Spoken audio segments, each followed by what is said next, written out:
Okay guys, so this video is probably going to really overcomplicate this. I'm going to try to keep this as simple as possible, but essentially you can think of this as like a college level thesis for penis enlargement. This is how I see shape and size change. So if you're into this over the top penis enlargement content, check out the rest of my channel. But more importantly, like the video so I know that it's worth me doing this kind of stuff, and then subscribe so that way you can stay in the loop. So basic biology is that since our penis is a living structure, it is going to adapt to stimulus. So if we can control the adaptation response or mediate the adaptation response how we want, we can make our penis bigger. This is the entire basis of penis enlargement. Now, we have 3 different ways we can change the size of our penis with varying degrees of difficulty. First is erection quality. This is going to be the most variable, and we'll get more into it in a minute. And then we have something called shape change, which is a relatively new idea, but there's a lot of like physiotherapy backing behind it. And then finally, we have actual tissue growth. I'm not sure if it's actually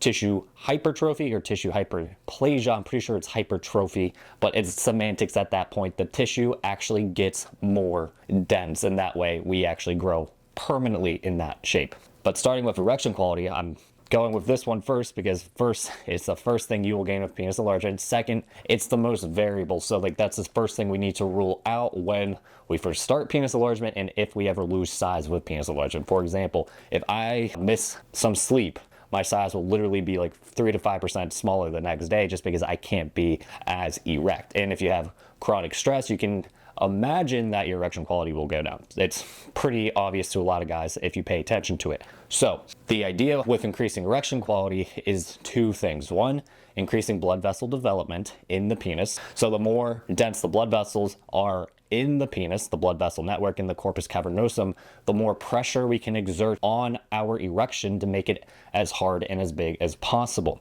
Think of the penis as like a tire. We have something called the tunica albuginea that is a relatively stiff collagenous structure that is then encasing the corpus cavernosum, the main blood vessel network of the penis. So if we're going to change our size, we need to change the tunica albuginea shape and density. And then if we want to control our erection quality better, we need to increase the blood vessel density in the corpus cavernosum. And that's what erection quality is mainly about, is packing in as much blood as possible. Now, on top of that, the erection response is going to be mediated by skeletal muscle in the pelvis. So in our taint, okay, and the camera doesn't cut down far enough for you guys to see what I just pointed at, there's going to be 2 little muscles that hug the root of your penis. When we get erect, those muscles contract, basically making a pressure imbalance in the shaft. So as it fills with more blood, the blood can't leave as quickly, and then that causes the erection. So the harder those muscles can squeeze the ischio-cavernous muscle, the harder the erection can be. But there's also the issue where these muscles can have some kind of dysfunction. We normally call it pelvic floor dysfunction, and there's a lot of reasons why you can have it. But point being is just having a strong pelvic floor isn't enough. You need to have some kind of robustness to the pelvic floor to prevent pelvic floor strain. A lot of guys probably have relatively poor pelvic floor health, as what my business partner calls it is hypertonic pelvic floor, where they're either tense all the time, or what I think is more likely is that since they are chronically sitting all the time, their hips get tight, and that tension then translate onto the pelvic floor muscles because it's so densely packed in here with all kinds of muscles. If your pelvis can squeeze together, that's going to put some weird pressure on your pelvic floor, therefore making it harder to get erect. So if we're going to treat erection quality, we need to look at pelvic floor health, we need to look at the ischio-cavernous muscle strength and flexibility more specifically, and then we need to work on building up blood vessels in the corpus cavernosum. Now, when it comes to improving erection quality, this stuff happens really fast, and it really depends on your overall health to begin with. If you're already a relatively healthy guy, it's going to be pretty minor, the improvements, but like if you're just getting back into shape, or you just started penis enlargement, for example, you can see some rapid improvements. Like we're talking anywhere from 1/4 of an inch to 1/2 inch in 2 to 3 months in just erectile function improvements. But let's say you already do a lot of flexibility work, you do cardio, you can probably only expect 1/4 of an inch compared to someone who's sitting on the couch. They can potentially get up to 1/2 inch, but you know, results vary. Now, when we add something like a penis pump into this, it actively trains the pelvic floor, and then it actively trains the corpus cavernosum, along with a few other things in the penis, to make it hold more blood in general. So like that's going to supercharge erection quality improvements over an extended period of time. But this normally caps out about, I'm going to say, 3 to 4 months into your penis enlargement journey. You can get some quick gains fast that way, but the gains that come after that are going to be not harder, but not as violent or as fast. Now, as already mentioned, erection quality, as quickly as it's given, can be as quickly taken away. So, like as I already alluded to, if I get a poor night's sleep or if I'm chronically stressed, I can see a drop in my erection quality, therefore my size goes down a bit. But like if I relax finally, take a few days off, and I catch up on sleep, best bonus of my life again. So when we are talking about penis enlargement in general, erection quality is going to be the main mediator of penile health. And if we're overdoing it, if our PE hasn't changed, for example, like our routines haven't changed or anything, and we're losing erection quality, we either need to dial it back or look at lifestyle factors, such as like being overworked or other things that could potentially cause it, to actually figure out what's going on down there. And I'll get to erection quality videos and everything like that very soon. But I gotta start somewhere with, this thesis here. Shape change now. This is a relatively new term that I came up with because I can't let other people have original ideas. But this is essentially healing an elongated state, but with like physiotherapy proof. But we need to understand a few basics of physiotherapy to understand why this is important. So let's get started with that. If skeletal muscle and fascia, so skeletal muscle, fascia, the connective tissue that surrounds the muscle and gives it shape and structure, are chronically tense and tight, it begins to take that shape. So, for example, if you type all day like this, your chest is going to roll forward, your shoulders are going to be forward, and you're going to be hunched over, right?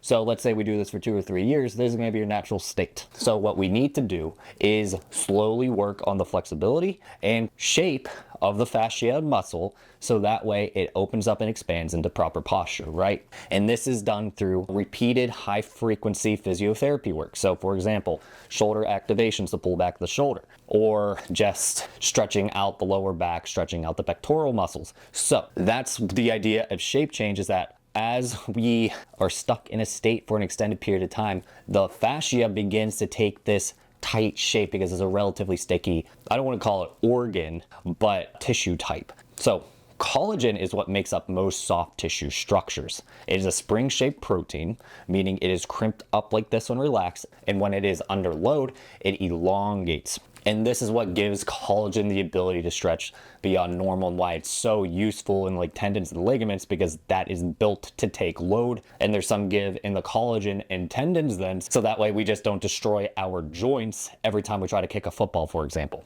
Now, collagen links in strands in a linear fashion called a fibril, and these multiple strands of collagen become a fiber. So we go from protein, fibril, fiber, and then these are going to have varying degrees of thickness. Again, for example, tendons are going to be a lot thicker than like fascia because the loading propensity is different. Now, these collagen fibers link together in basically a biological glue where they can slide against each other, but they are pretty stuck together unless there's load applied to the tissue that is beyond the working capacity of the collagen. Now, remember how I said fascia and collagen have a bit of shape memory? Now, for shape change, if the tissue is not properly exercised and in good posture, the links can form in a shortened position during normal tissue turnover. So that means since we're not working the tissues and since our body is constantly replacing itself, eventually it is literally going to form in this stiff shape.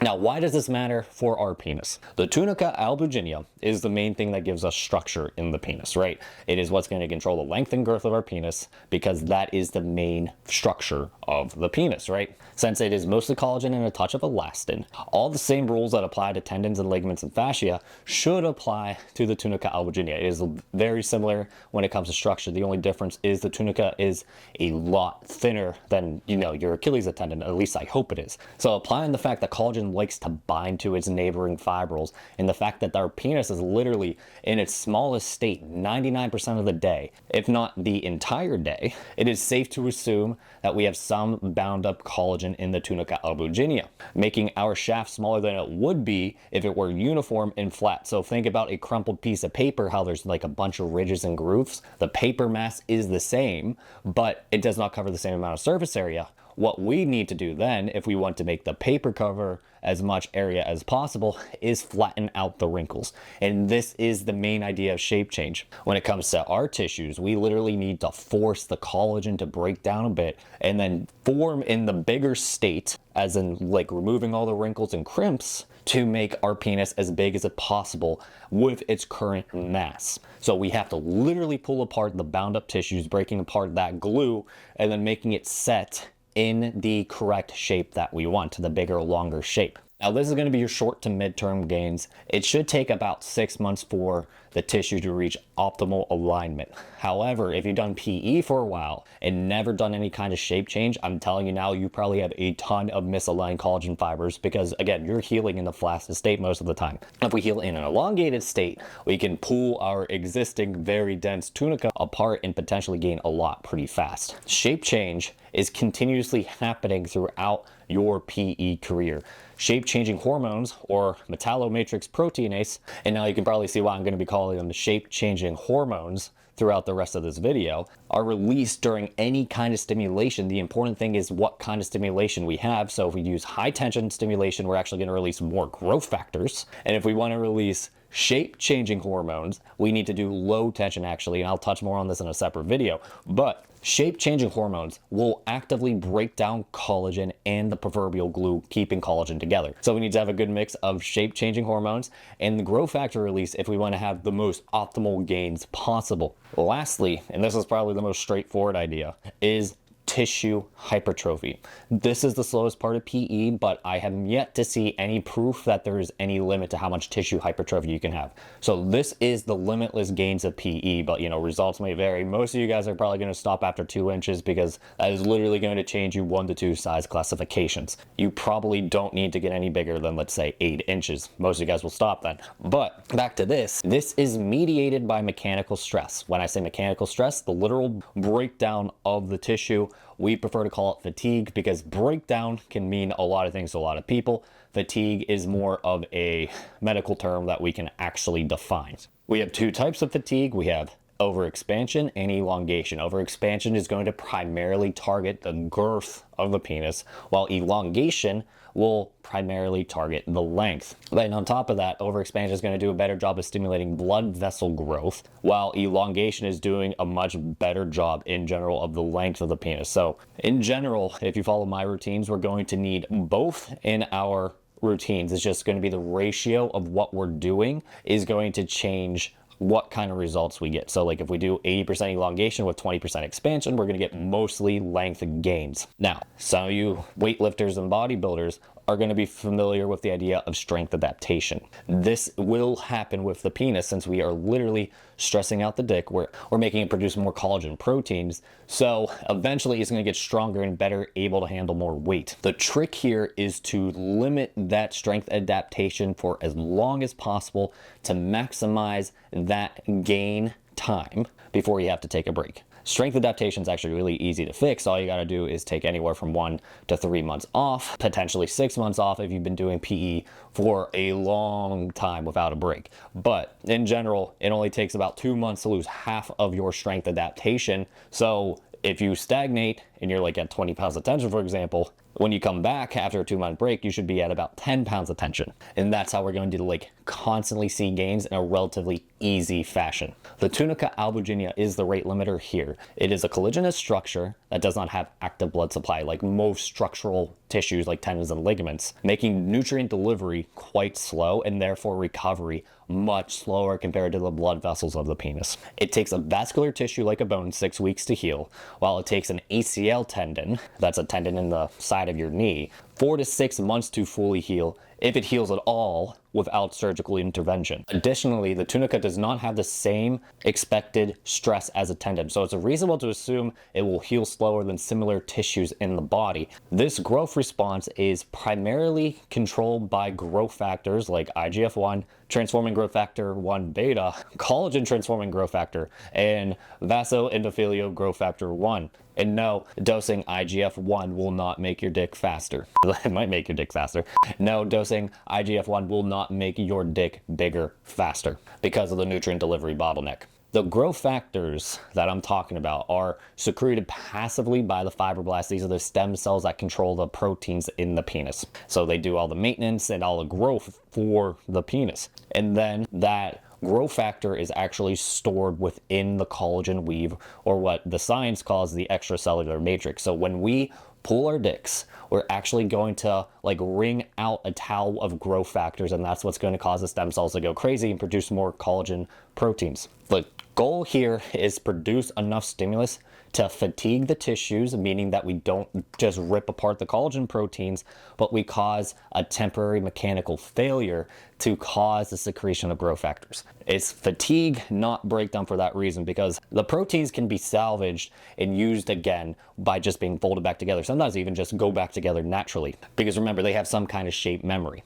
More accurately, fatigue would mean the collagen can no longer retract. It will return to normal shape either on its own, or a stem cell will fold it back together. Breakdown is the literal severing of the amino acid chain that makes the protein. That cannot be salvaged or directly. It can be repurposed into a new collagen protein, but it needs to be rebuilt completely. So it is much more cost effective to focus more on fatigue-based training than the breakdown of the tissue. Now, there are ways to know if we are doing too much work, but that is well beyond the scope of this video, and I've talked about it a lot. Just check out my videos talking about strain. They're a little outdated at this point, but they get the point across pretty well. After about 8 months of PE, we can expect this to be the primary driver for gains. It'll be tempting to add more work continuously to see more gains, but this can actually limit results because we're just going to chronically stress out the tissue more and more, and they're going to be beyond its normal adaptation point and just cause stagnation, or even worse, erection quality issues and sexual performance issues as well. I did not go into much detail about blood vessel development. This is tissue hypertrophy as well,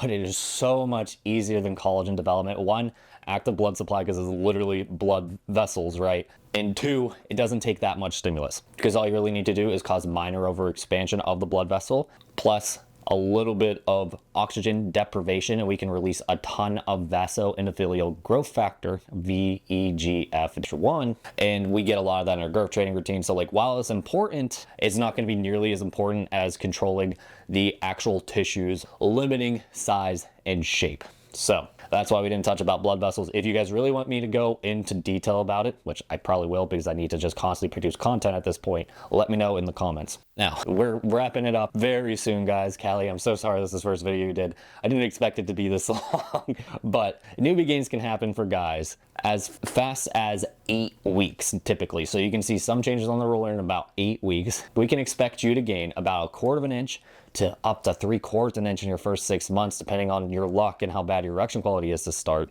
In girth, we can expect you to put on anywhere from 1/8 inch to 1/2 inch in that 6 months as well, again, depending on your erection quality. At the 6 to 8 month mark, this is where we'll see gains to slow down, but we'll be able to see many people gain in total 1/2 inch to 1¼ inch in 6 to 8 months. And then anywhere from 1/4 inch to 3/4 inch in girth, again, totally dependent on erection quality and luck at this point. And no, I cannot tell you how much you'll gain and how fast you'll gain based off of that. Your body is your body. I can only really speak about my body and like my former clients' results, but in general, there's a wide delta in how much you can gain, and a lot of it has to do with, first of all, luck, first and foremost, and second of all, how bad your erection quality is to start. And I'm beating that point home because like, erection quality is what's going to make your sexual satisfaction much better for both you and your partner. It should be something you really focus on while you do PE. That's what's going to help you keep your size after you stop PE. But I am confident that every guy can gain, so don't be discouraged. Quitting PE is the only way. You will certainly not grow. So we have r/getting bigger. We have this YouTube channel. There is a lot of knowledgeable people in this field that can help you. So if you're struggling, go there, ask, leave something in the comments. I will eventually see it. Also do live streams at 2 p.m. Eastern. All right, guys, so this video like all my other videos, gets into a lot of detail really fast. If you want everything laid out for you in an easy to follow book format with routines at the end to get you through your first 2 years of PE, check out my books at Peak Male Physique, BD's Big Book of Length, BD's Girth Expansion Pack, and BD's Ultimate Beginner's Guide, all available for you guys to get started with PE quickly. And since they're ebooks, I can update them as I change my work. So for example, all this stuff will be added to the books in short order. I just need to find time to add it, but 99% of my proven stuff is already added to the books. So check them out, peakmalephysique.com. I'm gonna wrap it up here, guys. Thanks for watching. I'll see you in the next one.